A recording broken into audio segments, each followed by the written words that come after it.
গাছের গায়ে ঝুলছে তালা শিকল। এভাবেই গাছে ঝুলে প্রতিদিন হাড়িগুলোকে তালা শিকল পরান গাছি হারুন সর্দার। মানুষ চোরের হাত থেকে রক্ষা পাওয়ার জন্য ঘর বাড়ি এবং কি মোটরসাইকেল তালা মারে। জীবনের প্রথম দেখলাম যে রসের হাড়িতে তালা মারছে। শুনতে অবাক লাগলেও চোরের হাত থেকে রসের হাড়ি বাঁচাতে এমনই এক অদ্ভুত কাণ্ড করেন হারুন, যা রীতিমতো অবাক করেছে এলাকাবাসীকে।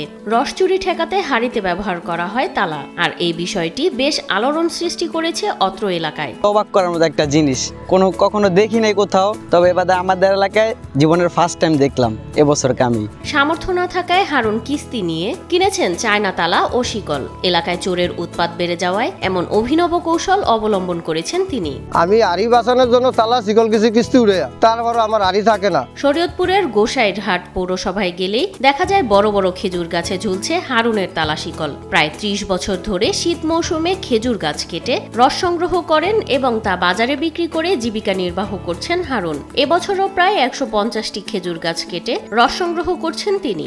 আমি ৩০ বছর ধরে গাছ কাটি, বলে কিভাবে আমি গাছ কাটুম, তারপর আমার পোলা আনলে আমি কি খাইব, কালকে এক ফুটা রস পাই না। স্বাস্থ্যকর অল টাইম হানিকম, সব সময় অল টাইম হেলদি লাইফ। প্রতি রাতেই গাছ থেকে হাড়ি সহ রস চুরি হওয়ায় চোরের হাত থেকে রসের হাড়ি বাঁচাতে গাছের গোড়ায় কয়েকদিন রাত জেগে পাহারা দেওয়ার পরেও সুরাহা না মেলায় সিদ্ধান্ত নেন শিকল দিয়ে তালা লাগানোর বিষয়টি। যেই ভাবা সেই কাজ। কিস্তি নিয়ে বাজার থেকে ৫০টি গাছের জন্য তালার শিকল কিনেন হারুন। ট্যাংরা ফলাফান আছে, এরা মনে করেন আড়ি নামায় আলায় বা আড়ি উড়ি ভাঙ্গা আলায়, এই কারণে রসও খায় আলায়, এই কারণে সে তালা মেরে রাখে। তো আমার কাছে অভাব লাগে। গত ২ বছর ধরে চোরের উৎপাতে বিরক্ত হয়ে সকাল হলেই কোমরে দড়ি বেঁধে প্রতিদিন রস রক্ষার যুদ্ধে নামেন এই গাছি।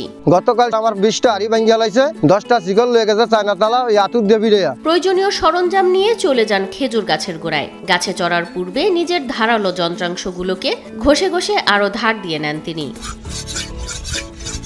ধার দেওয়া শেষে ১ পা ২ পা করে আস্তে আস্তে গাছের গা ঘেঁষে উপরে উঠতে থাকেন এ পাকা গাছি। এরপর গাছের ছাল কেটে প্রস্তুত করেন রস সংগ্রহের স্থান। রস বের হতে শুরু করলে তা সংগ্রহের জন্য হাড়ি ঝুলিয়ে তাতে তালা শিকল জুড়ে দেন। এরপর নিশ্চিন্তে বাড়ি যান হারুন। তার রস অনেকে লয়ে যায়, তাই তার গাছের ভিতরে তালা মেরে রাখে। হারুনের এমন কাণ্ডে অবাক পুরো এলাকাবাসী, চান এর সুষ্ঠু সমাধান। আগে কোনো চোরের উৎপাদন ছিল না, এই ২ বছর ধরিয়া চোরের জন্য আমি গাছ কাটতাই না। আমরা চাই যে তার রস যেন চোরে না নেয়। এই ধরনের চুরি এটি খুবই লজ্জাজনক কথা। এই ধরনের ঘটনা আমার বসে আমি অন্তরিক দেখিনি। হারুনের খেজুরের রস চুরি নিয়ে বেশ উদ্বিগ্ন এলাকাবাসীও, তাই এই বিষয়টি নিয়ে আইন শৃঙ্খলা বাহিনীর পদক্ষেপ কামনা করছেন স্থানীয়রা। তালা মারে হে বড় চোর বাড়িয়া গেছে গা, হে বড় রস খায় না, পুলিশের একটা ব্যবস্থা চাই।